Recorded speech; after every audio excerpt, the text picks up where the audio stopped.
Hello everyone, welcome to my channel CIB with Ashok. Friends, आज हम ABM के module B में चैप्टर नंबर 19 करेंगे, जो कि है सिमुलेशन। फ्रेंड्स, इसमें हम सिमुलेशन के बारे में पढ़ेंगे और एक एग्जांपल भी करेंगे। तो सिमुलेशन बेसिकली होता क्या है फ्रेंड्स, ये जानेंगे। तो simulation is a way of studying effects of changes in the real system through model. मतलब रियल सिस्टम में क्या इफेक्ट होगा, किसी चीज को, किसी चेंज को करने से रियल सिस्टम में क्या इफेक्ट होगा, इस बात को जानने के लिए हम एक मॉडल का यूज करते हैं, एक मॉडल बना लेते हैं उसी रियल सिस्टम का ही। या in simulation we try to imitate a system or environment. हम एक इन्वायरमेंट या सिस्टम को इमिटेट या उसके जैसे रिप्लिका बनाने की कोशिश करते हैं। इन ऑर्डर किस लिए? टू प्रिडिक्ट एक्चुअल बिहेवियर, की एक्चुअली बिहेवियर कैसा होगा। मतलब हमने एक जो है यहाँ पर एक रियल सिचुएशन है और एक यहाँ पर उसका हमने मॉडल क्रिएट कर लिया। जैसे एक एग्जांपल है, मान लीजिए कोई एस्ट्रोनॉट जब जो है अंतरिक्ष में जाता है, आकाश में जाता है, तो उसको वहाँ पर जीरो ग्रेविटी फेस करनी पड़ती है। अब जीरो ग्रेविटी में दिक्कत क्या होती है कि कोई भी चीज़ जो है ज़मीन वहाँ पर नीचे की तरफ नहीं होती, वो हर चीज़ जो है तैरती रहती है। यहाँ तक कि खाना भी तैरता रहेगा, है ना। इंसान खुद भी चलता नहीं है, तैरता है। तो अब दिक्कत क्या है कि अगर आप एस्ट्रोनॉट बना दिए जाएँ और आप जीरो ग्रेविटी में कभी गए नहीं हैं, तो यहाँ रियल सिनारियो में पहुँच करके आपको प्रॉब्लम होगी। इसके लिए क्या किया जाएगा, उस जीरो ग्रेविटी का एक मॉडल तैयार हम अर्थ पर ही कर लेंगे। हमने एक अर्थ पर ही उसका मॉडल तैयार कर लिया और आपको यहीं पर ही सारा कुछ सिखाया गया, समझाया गया कि ईटिंग कैसे करनी है, कैसे जो है मतलब एक रूम से दूसरे रूम पर जाना है, वो सारा आप कुछ कैसे करोगे। तो इस तरीके से हमने क्या किया, एक रियल सिचुएशन को हमने जो है उसकी रिप्लिका बना करके, एक मॉडल बना करके और वहाँ पर सिमुलेट कर लिया, ये जानने के लिए कि आउटकम्स क्या होंगे, क्या चेंजेस होने चाहिए और इसका क्या इफेक्ट होगा। ओके फ्रेंड्स, उसके बाद में simulation can be defined as acting out or making an actual or probable real life condition, event or situation to find out cause of post occurrence or forecast future effect to assume circumstances or factors. तो मतलब कहने का ये है कि simulation होता है, जिस इसे डिफाइन किया सकता है कि हम एक एक्टिंग कर रहे हैं या मिमिक कर रहे हैं, मिमिक्री कर रहे हैं, किसी की मिमिक कर रहे हैं एक एक्चुअल रियल लाइफ कंडीशन की या रियल लाइफ इवेंट की या रियल लाइफ सिचुएशन की। और हम इस रियल लाइफ का मिमिक्री क्यों कर रहे हैं, हम मिमिक क्यों कर रहे हैं या एक्टिंग क्यों कर रहे हैं उसकी। तो हम जानना चाहते हैं कि पास्ट में ये जो बात हुई है वो क्यों हुई है, और फोरकास्ट फ्यूचर इफेक्ट, फ्यूचर में कुछ भी जो ये होगा वो क्या क्यों होगा, जो सर्कमस्टेंसेस के जो फैक्टर्स दिए हैं उनके आधार पर। एक एग्जांपल से समझिए, मान लीजिए कि आपकी एक जो है फल की दुकान है। फॉर एग्जांपल मैं समझ लेता हूँ कि आपकी एक फल की दुकान है।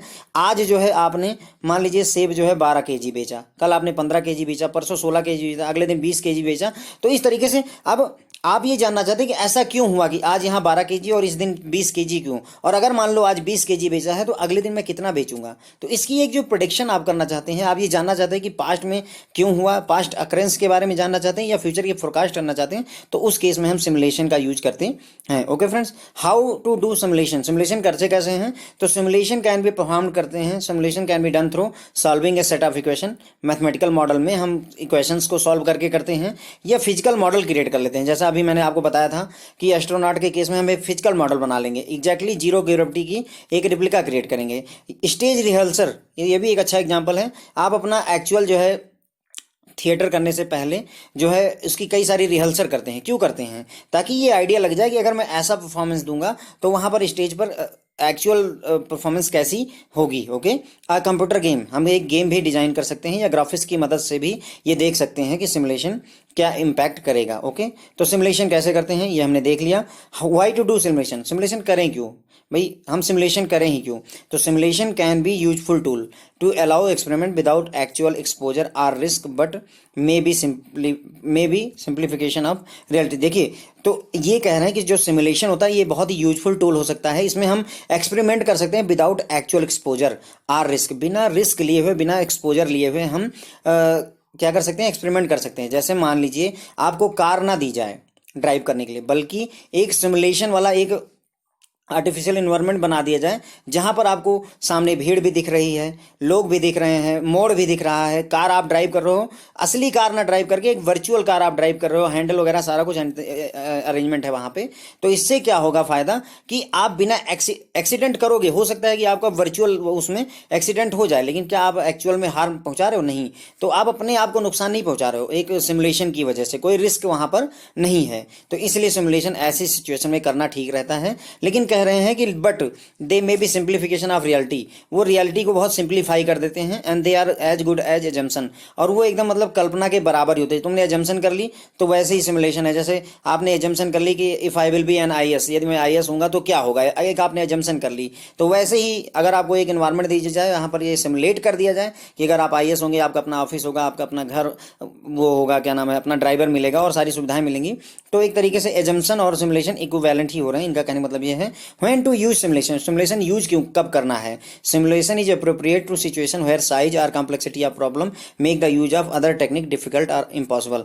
जब दूसरी टेक्निक का यूज करना आपके लिए कठिन हो जाए या इम्पॉसिबल हो जाए, उस केस में सिमुलेशन यूज करते हैं, क्योंकि या तो साइज बहुत बड़ा है जो सिचुएशन है उसका, या फिर जो कॉम्प्लेक्सिटी है प्रॉब्लम की वो भी बहुत बड़ी है और दूसरी टेक्निक से सॉल्व नहीं हो सकती। फॉर एग्जांपल ये कह रहे हैं कि क्यूइंग प्रॉब्लम जो है उसको सिमुलेशन से स्टडी किया गया था। क्यूइंग प्रॉब्लम क्या होती है फ्रेंड्स, जैसे मान लीजिए आपकी ब्रांच है और इधर से कस्टमर आ रहे हैं, तो यहाँ पर भी कैशियर है, यहाँ पर भी कैशियर, यहाँ पर भी कैशियर है। कस्टमर यहाँ से आता है मान लीजिए, तो क्या होगा, कई बार ये कस्टमर जब उसे लगता है कि ये लाइन तेज चल रही तो वो यहाँ से स्विच करके यहाँ चला जाएगा। अगर उसको लगता है कि ये वाली और फास्ट चल रही तो यहाँ से यहाँ स्विच कर जाएगा। अगर उसको लगता है नहीं अभी ठीक नहीं चल रही, ये वाली लाइन ज़्यादा अच्छी चल रही, तो वो यहाँ भाग जाता है। तो इस तरीके से ये लाइनों में चेंजेज हो रहे हैं, इसी को ही हम कहते हैं क्यूइंग प्रॉब्लम। ओके, इसी के साथ साथ हम जो है इन्वेंट्री प्रॉब्लम भी जो है इसमें हमने सिमुलेशन से ही सीखी। सिमुलेशन जो है ड्राइविंग लेसन में भी मैंने आपको बताया कि आपको एक वर्चुअल कार प्रोवाइड कर दी जाती है, जिसमें आप अपनी सीट घर पर ही बैठे बैठे लगभग जो है अप्रॉक्सीमेटली एक आइडिया लग जाता है कि हाँ कार कैसे ड्राइव करते हैं। ओके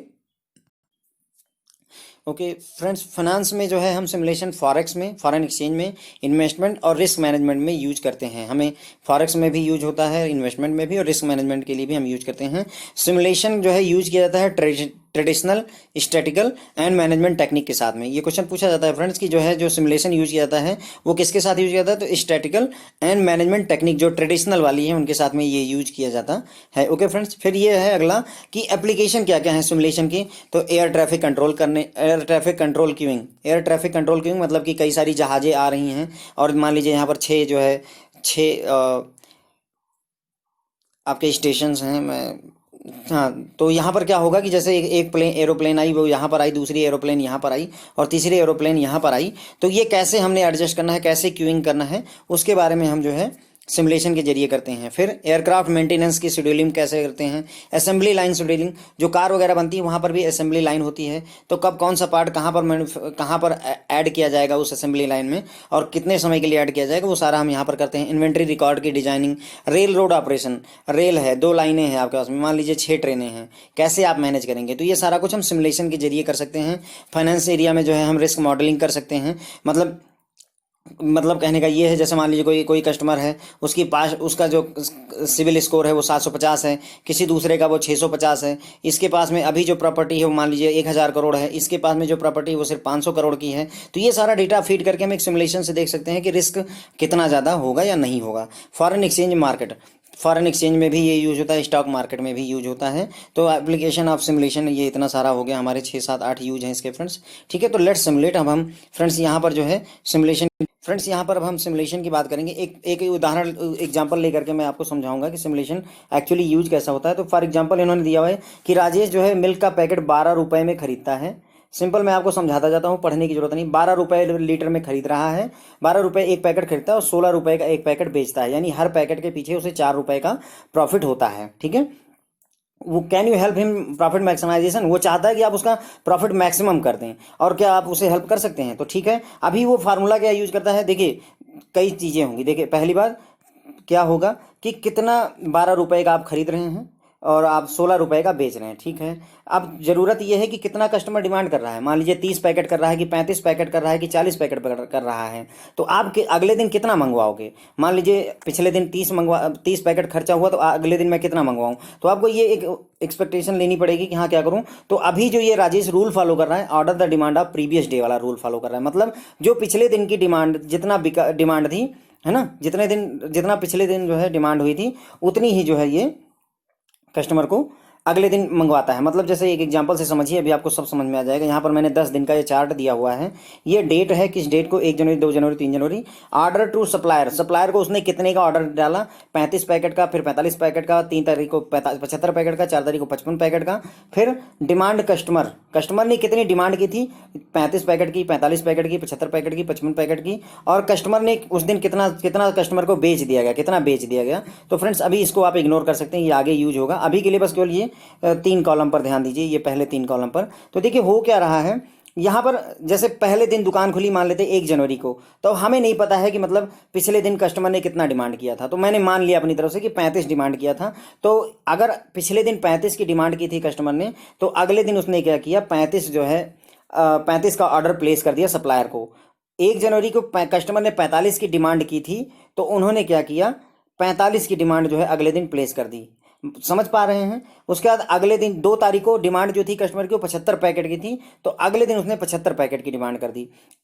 3 तारीख को 55 की डिमांड की कस्टमर ने, तो इन्होंने जो ऑर्डर प्लेस किया 55 की कर दी। अगले दिन 65 की डिमांड की 4 तारीख को। तो मतलब कहने का, जो पिछले दिन की कस्टमर की डिमांड है वही अगले दिन का वो ऑर्डर सप्लायर को दे देता है कि आप इतने पैकेट मेरे पास पहुंचा दो। बिके या ना बिके वो एक अलग बात है। फिर से देखेंगे, मान लीजिए 2 तारीख को 75 पैकेट इन्होंने 75 पैकेट कस्टमर ने डिमांड की थी, तो इसने क्या किया, 3 तारीख को 75 पैकेट मंगवा लिए, इस होप में कि पिछले कल 75 लोग मांगने आए थे, हो सकता है आज 75 खरीदें। वो बात अलग है कि केवल 45 लोग ही खरीदे, बाकी का बच गया उसके पास में। अगले दिन क्या हुआ, 3 तारीख को 55 लोगों ने डिमांड की उससे। कितने लोगों ने, 55 लोगों ने डिमांड की। तो उसने अगले दिन 4 तारीख को 55 जो है पैकेट मंगवाए। उस 4 तारीख को, अब 4 तारीख को कस्टमर ने कितनी डिमांड की, 65 पैकेट की, तो उसने 5 तारीख को 65 पैकेट मंगवा लिए। मतलब कहने का, जितनी डिमांड होगी कस्टमर की अगले दिन उतना ही ऑर्डर आप जो है दुकानदार को दे देंगे कि भैया कल जो है 45 लोग आए थे मुझसे मांगने के लिए, ऐसा करो आज 45 पैकेट ले आओ। अगले दिन कल 65 लोग आए थे मांगने के लिए, ऐसा करो आज 65 पैकेट मेरे लिए ले आओ। तो इस तरीके से ये जो चार्ट है आपका, वो इस तरीके से इन्होंने जो रूल फॉलो किया हुआ है कि प्रीवियस डे की जो डिमांड है उसी के बेसिस पर इन्होंने ऑर्डर प्लेस करना शुरू कर दिया है। ओके फ्रेंड्स, तो यहाँ से आगे जाएंगे। ही वांट, अब वो चाहता है कि आप उसके लिए एक नया नियम बना दें ताकि उसका प्रॉफिट मैक्सिमम हो जाए। ओके फ्रेंड्स, तो अब आप क्या करोगे कि 10 दिन का एवरेज फाइंड करो। हम क्या चाह रहे हैं कि जैसे इन्होंने ऑर्डर देखो, ऑर्डर कैसे 35, 45, 75, 55, 65, 45 ऐसे ऑर्डर प्लेस किया। मैं चाहता हूँ कि ऑर्डर सेम ही प्लेस कर दें, देखते हैं कुछ नया करके अगर हो पाए तो। ठीक है फ्रेंड्स, तो अब इन्होंने क्या किया, देखिए अगर उस चार्ट में देखेंगे तो डिमांड जो थी 35 पैकेट की जो डिमांड थी वो 1 दिन हुई थी, 45 पैकेट की 3 दिन हुई थी, 55 पैकेट की 2 दिन हुई थी, 65 पैकेट की 3 दिन हुई थी और 75 पैकेट की 1 दिन हुई थी। कोई एक देख लीजिए, 75 पैकेट की 1 दिन हुई है और 55 पैकेट की 2 दिन हुई है। यहाँ पर दिखा देता हूँ मैं डिमांड में। देखिए 75 पैकेट की 1 दिन हुई है डिमांड, ठीक है, यहाँ पे सिर्फ एक जगह पर। और 55 पैकेट की डिमांड केवल 1 दिन और 2 दिन पैकेट हुई है। तो वही यहाँ पर लिखा गया फ्रेंड्स, उस वाली टेबल से ही कि 35 जो यानी 1 दिन में 35 पैकेट दूध मांगा गया सिर्फ एक बार, 10 दिन में एक बार। 55 पैकेट दूध मांगा गया 10 दिन में 2 बार, और 75 पैकेट मांगा गया 10 में से सिर्फ 1 दिन मांगा गया। तो यही है रिलेटिव फ्रीक्वेंसी का मतलब, 1/10 का मतलब हुआ कि कितनी बार जो है 45 पैकेट कितनी बार मांगेंगे। तीन दिन ऐसा हुआ जब 10 में से 3 दिन 45 पैकेट मांगेंगे, तो इसे ही 3/10 कहा गया। अगर प्रोबेबिलिटी निकालने के लिए कहा जाए तो इसे डिवाइड कर देंगे तो 3.3 आ जाएगा फ्रेंड्स। ठीक है, अब हुआ क्या कि 35 पैकेट अगर जो है 1 दिन मांगा गया है फ्रेंड्स, देखिए 35 पैकेट अगर 1 दिन मांगा गया तो टोटल 35 आया। 45 पैकेट अगर 3 दिन मांगा गया टोटल 135। 55 पैकेट अगर 2 दिन मांगा गया तो 110। 65 पैकेट 3 दिन तो 195। 75 पैकेट 1 दिन तो 75। टोटल मिला करके अगर आप जोड़ोगे तो ये 550 पैकेट मांगे गए हैं और एवरेज इनका जो आता है वो 55 आता है। इसमें फ्रेंड्स देखिए यहाँ से भी ये निकाला जा सकता है, ये डिमांड है, इन सबको जोड़ लेंगे तो आपकी ये जो है 10 दिन की डिमांड 550 ही आएगी। और 550 को जब आप 10 दिन से डिवाइड कर दोगे तो एवरेज आपको 55 मिल जाएगा। ओके फ्रेंड्स, ये रिलेटिव फ्रिक्वेंसी का थोड़ा सा कॉन्सेप्ट समझाना जो आगे अभी यूज होगा, इसलिए मैंने ये टेबल आपको बना करके दिखा दी है। ओके फ्रेंड्स, होप है कि आपको ये समझ में आ गया होगा कि यहाँ पर 3/2/10 क्यों लिखा गया, क्योंकि 55 पैकेट जो है 2 दिन ऐसा हुआ, 10 में से 2 दिन ऐसे हैं, 2 तारीख ऐसी हैं जब 55 पैकेट की डिमांड की गई है, तो टोटल 110 हो रहा है। ठीक है फ्रेंड्स, अब आपके दिमाग में आता है कि पुराना रूल तो ये था कि क्वांटिटी जो ऑर्डर कर रहा है वो एज पर प्रीवियस डे की डिमांड से वो ऑर्डर कैसे कर रहा है। यहाँ पर हमने कहा कि प्रीवियस डे की जो डिमांड थी 55 की डिमांड थी तो वो 55 का ऑर्डर कर देता था, 45 की डिमांड होती थी तो अगले दिन 45 का ऑर्डर कर देता था, अगर 55 की डिमांड होती तो 55 का ऑर्डर प्लेस कर देता था। तो एक रूल तो ये था। अब नया रूल हमने बनाया कि ऐसा करते हैं कि डिमांड पैकेट 55 पैकेट ही रोज हम मंगवाएंगे। क्यों? क्योंकि जो एवरेज है या मीन है वो कितना है 10 दिन का, 55 आया हमारा। कितना है फ्रेंड्स? 55। तो ये कह रहे हैं कि अब ऐसा है कि हम जो है उससे कहेंगे कि रोज तुम 55 पैकेट ही ले आओ, यहाँ हर जगह रोज रोज 55 पैकेट ही लाओ। ओके, ये हम क्यों कर रहे हैं? ताकि जो है हमारा जो टारगेट है वो आप उस राजेश को हेल्प करना ताकि उसका प्रॉफिट मैक्सिमम हो। अब फ्रेंड्स देखो प्रॉफिट कैसे निकलता है। अगर मैंने आपको बताया कि 12 रुपए का खरीद रहा है और 16 रुपए का बेच रहा है तो सेलिंग प्राइस हो गया 16 और कास्ट प्राइस हो गया 12। ओके फ्रेंड्स, अब 12 रुपए में कितनी क्वांटिटी बेची है ना, सोल्ड क्वांटिटी, सॉरी 12 ओके एक मिनट। देखिए मान लीजिए जैसे एक एग्जांपल लेते हैं तो ये ज़्यादा समझ में आएगा आपको। यहाँ पे देख लीजिए नीचे से। ओके, जैसे एक एग्जांपल देख लीजिए, मान लीजिए कि आपने किसी दिन जो है 35 पैकेट ऑर्डर किए। कितने पैकेट? या 45 पैकेट आपने ऑर्डर किए और आपने उसमें से 35 पैकेट बेच दिए। कितने बेचे? तो सेल हुई 35 पैकेट की और ऑर्डर हुआ 45 पैकेट का। तो ऑर्डर जो करते हैं वो 12 रुपए का होता है और जो सेल करते हैं वो आपका होता है 16 रुपए का। तो अगर ये सेलिंग 35 गुणे 16 करके उसमें से 45 गुणे 12 में सब्सट्रैक्ट कर दूंगा तो ही तो मुझे निकल कर प्रॉफिट आ जाएगा कि नहीं आ जाएगा। ओके फ्रेंड्स, तो वही बात यहाँ पर समझाई गई है। वी विल कंसिडर दैट कि अनसोल्ड मिल्क। अब यहाँ पर ये कह रहे हैं कि जो दूध का पैकेट नहीं बिकेगा, मान लीजिए आपने 45 पैकेट का ऑर्डर दिया और आपके सिर्फ 35 पैकेट बिके तो ये जो 10 पैकेट हैं ये खराब हो जाएंगे, इनको आपको थ्रो कर देना होगा। अब प्रोबेबिलिटी डिस्ट्रीब्यूशन का यूज करेंगे और रैंडम नंबर यूज करेंगे, डिमांड जनरेट करेंगे नेक्स्ट 20 दिन के लिए। हमने 1 तारीख से लेकर के 10 तारीख तक की डिमांड देख ली है। इसी बेसिस पर हम जो है अगले 20 दिन की डिमांड जो है प्रिडिक्ट करेंगे और उसके लिए हम क्या यूज करेंगे? Probability distribution for of demand और रैंडम नंबर्स का यूज करेंगे फ्रेंड्स। तो ये टेबल उसी के रिगार्डिंग में है। देखिए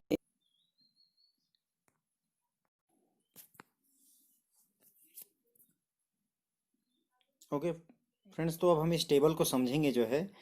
इसमें देखिए क्या दिया हुआ है, डिमांड पर डे दिया हुआ है, रिलेटिव फ्रिक्वेंसी दी हुई है, उसकी प्रोबेबिलिटी, क्युमुलेटिव प्रोबेबिलिटी है ये फ्रेंड्स, और ये रैंडम नंबर इंटरवल है। रैंडम नंबर इंटरवल हम आगे यूज करेंगे तो मैं इसको आपको समझाऊंगा। देखिए क्या होता है, ये आपने पहले ही देखा कि डिमांड पर डे 35 पैकेट की डिमांड एक दिन हो रही थी तो 1/10 लिखा, 55 पैकेट की 2 दिन हो रही तो 2/10 लिखा है, 2/10 लिखा है। और जब हम इसको डिवाइड कर देते हैं तो प्रोबेबिलिटी 0.1, 0.3, 0.2, 0.3, 0.1 है ना। 3 से 10 को डिवाइड करें 0.3% उसी के सामने ये लिखा हुआ है। ओके फ्रेंड, फिर क्या होगा आगे? क्युमुलेटिव जो ये हमने प्रोबेबिलिटी निकाली ये इसी प्रोबेबिलिटी को यूज करके निकाली है।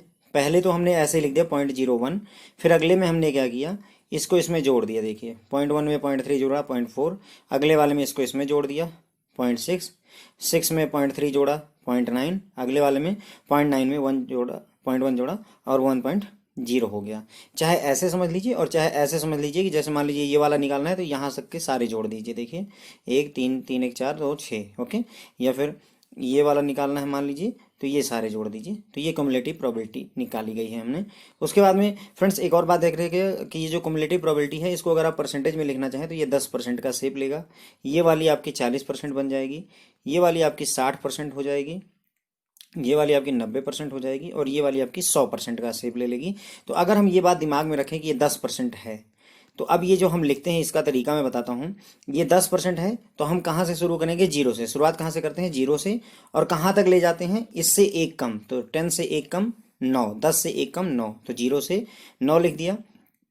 फिर जब आपने 9 लिख दिया तो अगला 10 यहाँ पहले ही लिख दीजिए। 10 हमने पहले ही लिख दिया। अब यहाँ हमने देखा कितना है 0.4 मतलब 40%। 40% यानी कि 40 से एक कम कितना होगा? 39। कितना होगा फ्रेंड? 39। और 39 यहाँ लिखा तो ये 10 to 39 हो गया। यहाँ पर हम 40 लिख देंगे एक ज़्यादा इससे। किससे एक ज़्यादा लिखेंगे फ्रेंड्स? ओके, तो यहाँ तो ये ऐसे ही लिखा गया फ्रेंड्स। जैसे यहाँ 40 से 59 लिखा है हमने, तो यहाँ 39 ऑलरेडी आ चुका था, तो मैंने उससे एक ज़्यादा 40 लिख दिया। और ये आपका 60% है, तो 60% से एक कम 59 लिख दिया। अब यहाँ पर 59 लिख चुके, तो यहाँ 60 एक ज़्यादा यहाँ लिख दिया फ्रेंड्स। देखिए यहाँ 59 है, तो यहाँ 60 मैंने ऐसे लिख दिया। अब यहाँ 90% है, देखिए कितना परसेंट है, 90%, तो 90 से एक कम 89 यहाँ लिख दिया। ओके, अब यहाँ 89 लिखा, तो उससे एक ज़्यादा 90 यहाँ लिख दिया। देखिए 89 यहाँ है, तो 90 यहाँ पर लिख दिया। और जब हमने 90 यहाँ पर लिख दिया, तो यहाँ कितना परसेंट है, 100%। तो 100 से एक कम 99। तो ये फ्रेंड्स इस तरीके से इसको ये लिखा जाता है, रैंडम नंबर्स का ये चार्ट बनाया जाता है। ओके फ्रेंड्स, अब हम इस रैंडम नंबर जो ये टेबल है इसमें और रैंडम नंबर्स की सहायता से, और रैंडम नंबर आपको क्वेश्चन पेपर में दी रहेंगी, क्वेश्चन पेपर में आपको रैंडम नंबर दे रहेंगी। हम अगले 20 दिन की डिमांड निकालेंगे।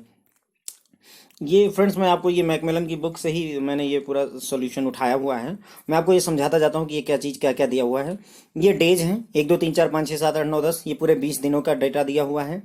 फिर यहाँ पर ये रैंडम नंबर है। रैंडम नंबर जैसे यहाँ पहले दिन 6 है, दूसरे दिन 39 है, 5वें दिन 99 है, 10वें दिन 59 है, 13वें दिन 2 है।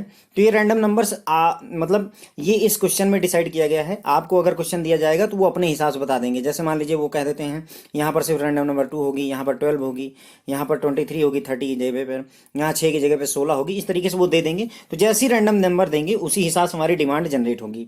फ्रेंड्स ये हमारी डिमांड है, ये कितनी क्वांटिटी हमने सप्लायर से मांगी है, ये कितनी हमने बेची है, और ये कितना प्रॉफिट हुआ है या लॉस हुआ है हमको, ये वाला रूल नंबर 2 के हिसाब से। तो इसको अभी हम ये वाला तीनों ये हम डिस्कस नहीं करेंगे, पहले हमारा फोकस इसी पर रहेगा। ये समझते हैं क्या है। तो फ्रेंड्स देखिए अब क्या हुआ, जैसे डिमांड हमने मान ली कि पिछले कल जो है डिमांड कितनी थी, 55, कितनी थी 55।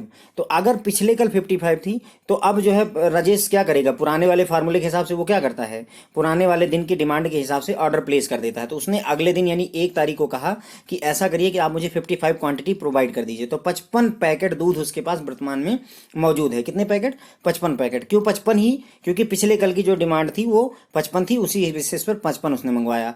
यदि जो है इस डेट की मैं बात करूं तो देखिए पिछले कल की जो डिमांड थी वो 65 थी, इसलिए उसने अगले दिन 65 का डिमांड किया हुआ है। अब फ्रेंड्स ये हमने लिखा कैसे है, यहाँ 65 कैसे आ गया, यहाँ 55 कैसे आ गया, और यहाँ 59 से 55 कैसे आ गया। तो इसके लिए हमने रैंडम नंबर का यूज किया। देखिए कैसे, जब 6 है तो देखिए डिमांड कितनी हो रही, 35। ये समझिए जब रैंडम नंबर 6 है, यहाँ ये टेबल में रैंडम नंबर 6 किस इंटरवल में आएगी, इस वाले इंटरवल में 0 से 9 वाले में, और उस समय डिमांड क्या है 35। तो जब यहाँ 6 आएगी तो 35 डिमांड होगी। तो ये 35 आपका वो यहाँ पर लिखा हुआ है, देखिए वही 35 आपका यहाँ पर लिख दिया है। जब आपकी देखिए यहाँ 39 पे 45 आ रहा है, देखिए 39 जब रैंडम नंबर है तो 45 आ रहा है। देखिए 39 किस रेंज में आएगी, यहाँ पे इस वाले में। और जब 39 वाली रेंज है तो डिमांड कितनी है, देखिए डिमांड आपकी कितनी है 45 है। तो वही 45 पैकेट यहाँ पर लिखा हुआ है, 39 के पैरेलल में 45।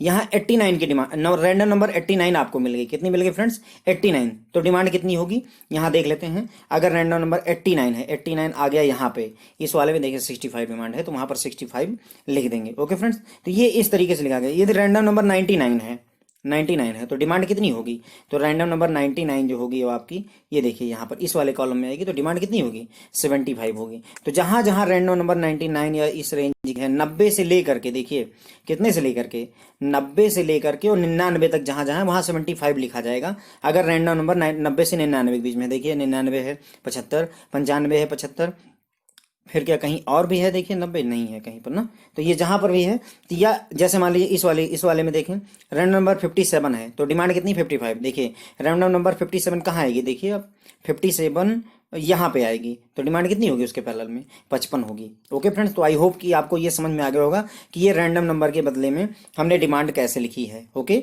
अगर आपको ये समझ में आ गया तो ये जो डिमांड है और हमने कितनी क्वांटिटी ऑर्डर की है वो एक दिन बाद वाली होती है, ये कहानी है। अगर यहाँ पर 65 है, एक दिन पहले डिमांड कितनी है 65, तो अगले दिन 65 मंगाएंगे। जैसे 4 तारीख को डिमांड कितनी थी 65 थी, तो 5 तारीख को 65 मंगवाया गया।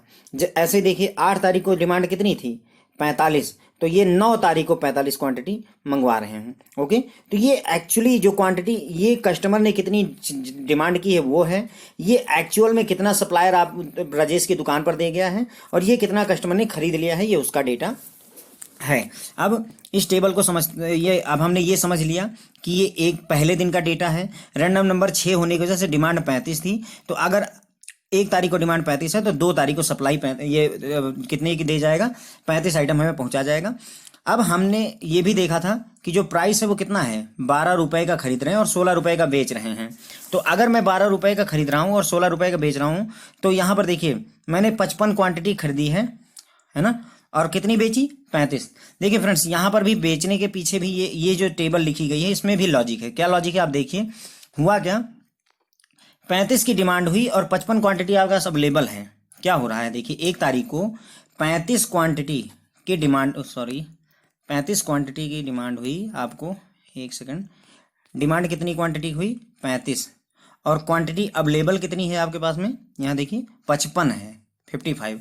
अब एक बात बताइए, आपके पास है तो 55 पैकेट दूध के, लेकिन लोग कस्टमर कितने आए, केवल 35 खरीदने, तो आप कितनी बेचोगे, 35 ही तो बेच पाओगे, क्योंकि कस्टमर आए ही 35 हैं। आपके पास भले ही 55 पैकेट है पर बेचोगे तो 35 ही, क्योंकि 35 ही लोग आए हैं, इसलिए यहाँ 35 लिखा गया है फ्रेंड्स। ओके, इसी तरीके से यहाँ देख लीजिए 45 और 35, यहाँ पर क्या हो रहा है, डिमांड 45 पैकेट की हो रही है और आपके पास पैकेट है कितनी, 35। ये देखिए 45 पैकेट की डिमांड हो रही है, आपके पास 35 पैकेट हैं, तो फिर भाई 45 लोग कस्टमर खरीदने आए, लेकिन आपके पास 35 ही पैकेट थे, तो आपने 35 बेच दिया और बाकी 10 को लौटा दिया, तो इसलिए यहाँ पर 35 लिखा गया है। अब एक और कोई देख लीजिए जहाँ पर ये पहले डिमांड बड़ी हो, है ना, जैसे एक ले लेते हैं, मान लीजिए डिमांड बड़ी हो और पीछे ये मान लीजिए डिमांड 75 की है और क्वांटिटी 65 की है, तो डिमांड 75, लोगों ने 75 पैकेट मांगे, लेकिन आपने कितना सप्लाई, आपके पास थे कितनी पैकेट, 65 ही, तो बेचेंगे कितना, 65।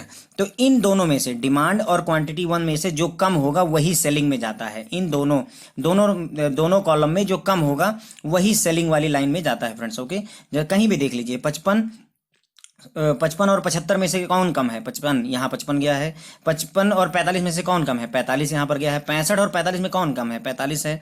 तो ये इस नियम पर चलता है। ओके फ्रेंड्स, तो आई होप कि ये आपको समझ में आ गया होगा। उसके बाद में अब हम प्रॉफिट और लॉस कैलकुलेट करेंगे। तो देखिए 12 रुपए की 55 क्वांटिटी खरीदी थी आपने और 16 रुपए की 35 क्वांटिटी आपने बेच दी। तो अगर आप इसका प्राइस निकालो कि कितने में खरीदा, तो 12 रुपए के 55 पैकेट, 55 इंटू 12, अगर हम इसे कैलकुलेटर पर 55 इंटू 12 कर दें तो ये आपका आ जाता है 660 रुपये। कितने का खरीदा आपने, 660 रुपये का आपने खरीदा, और 16 रुपये के आपने 35 पैकेट बेचे हैं उस दिन। 16 रुपये कितने पैकेट बेचे, 35 पैकेट बेचे हैं। तो अगर हम 16 मल्टीप्लाइड बाई 35 करते हैं कैलकुलेटर पर, फ्रेंड्स अपने कैलकुलेटर पर कर लीजिए, तो ये आपको 560 रुपये मिल रहा है। तो हमने खरीदारी 660 रुपये की और बेचा केवल 560 का, तो हमें प्रॉफिट नहीं, लॉस हो गया। कितने रुपए का, 660 में से 560 घटाएंगे, 100 रुपये का लॉस हुआ है।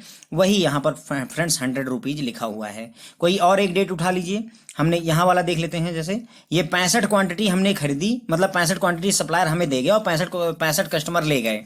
तो हमें अगर प्रॉफिट या लॉस निकालना है तो 65 गुणे 12 हमने खरीदा और 65 गुणे 16 हमने बेचा।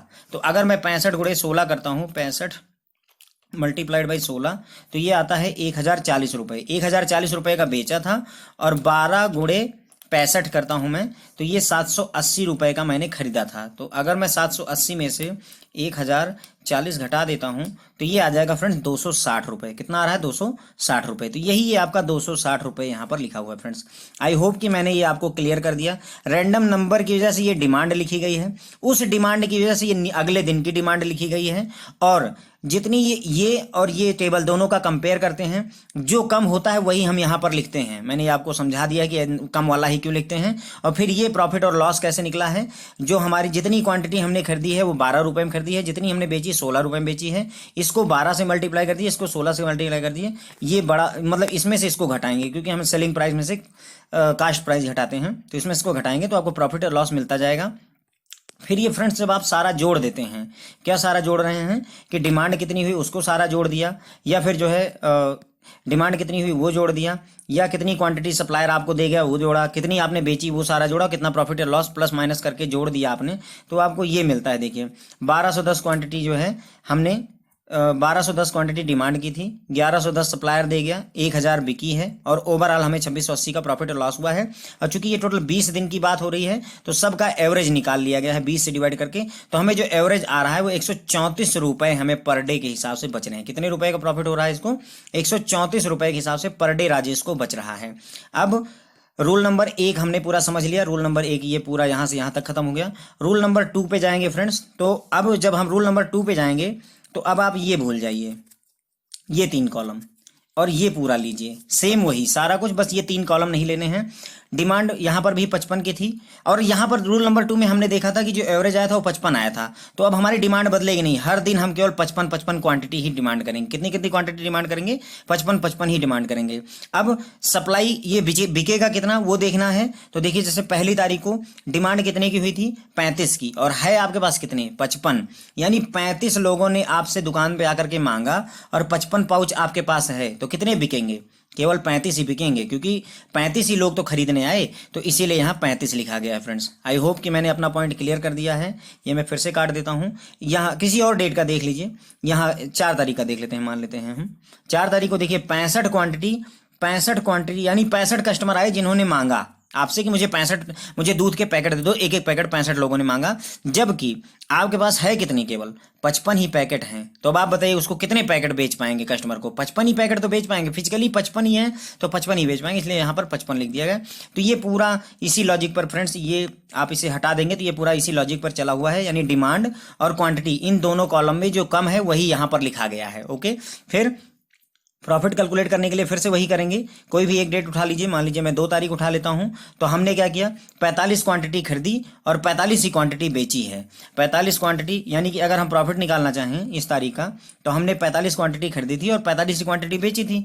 तो हम क्या करेंगे कि 45 इंटू 16 निकालेंगे कि कितने रुपए का बेचा, और 45 इंटू 12 निकालेंगे कि कितने रुपए का खरीदा था, है ना। तो 45 इंटू 16 करेंगे तो आपको आ जाएगा 720 रुपए का बेचा है हमने, और 45 इंटू 12 कर देंगे तो आपको आ जाएगा कि 540 रुपए का खरीदा था। तो 720 रुपए में से 540 अगर आप घटा देंगे तो आपको मिल जाएगा, देखिए 180 रुपए का आपको प्रॉफिट हो रहा है। तो ये यहीं पर ही ये वही लिखा हुआ है। ओके फ्रेंड्स, ठीक है। तो ये हमारा कैलकुलेशन हो गया इसका फ्रेंड्स। मैं आई होप कि मैंने आपको अपना पॉइंट क्लियर करवा दिया है। ये 45 और ये 45, 60 रुपए का यहाँ पर प्रॉफिट हो रहा है। ओके, इसी तरीके से कोई और भी एक उठा लीजिए कि यहाँ पर 75 की डिमांड हुई थी और आपके पास में कितना था?